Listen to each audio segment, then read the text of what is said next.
हो सकता है हालात आपकी समझ से बालातर हो जाएं। आपको लगे कि मुश्किलें इतनी हैं कि आपके हाथ में कुछ नहीं, महसूस हो कि सब हाथ से फिसल रहा है। हो सकता है आपको लगे कि रिश्ते और दोस्त सब अपना असल दिखा रहे हैं और वो असल इसके बरअक्स है जैसा आप इन्हें समझते थे।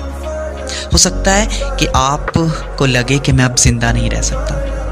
हो सकता है कोई ख्वाहिश इतनी अजीज तर हो कि आपके लिए ज़िंदगी और मौत का मसला बन जाए। तो फिर क्या हुआ? आपको लग रहा है कि रास्ता नहीं है। आपको जो लग रहा है आप तन्हा हैं, आपकी सांस रुक जाएगी, आप दोबारा नॉर्मल ज़िंदगी कभी नहीं गुजार सकोगे। तो यकीन जानो ये सब वक्ती है, सब आर्जी है, ये वक्ती खौफ है। लेकिन अगर इस खौफ को तुमने खुद पे तारी होने दिया ना तो तुम कभी ज़हनी दबाव से निकल नहीं पाओगे। लेकिन हाँ, एक रास्ता है। अगर तुम इस हकीकत को तस्लीम करके अपनी सोच के बरक्स हाथ पांव मारना शुरू कर दो, सिर्फ हाथ पांव मारना, रास्ता तलाश करना नहीं, सिर्फ हाथ पांव मारना शुरू कर दो।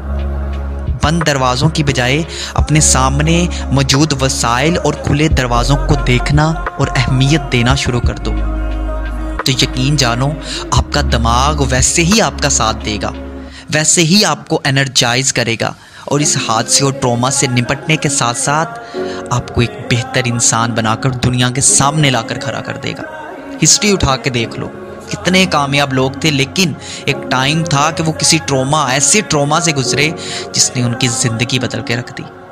ये आपकी सोच है जो आपको विनर या लूज़र बनाती है, जो आपको बेहतरीन हालात में भी बेबस, मजबूर, लाचार बना सकती है और बदतरीन हालात में भी एनर्जेटिक, मोटिवेटेड और कामयाब। ज़रूरत सिर्फ अपनी सोच को बदलने की है।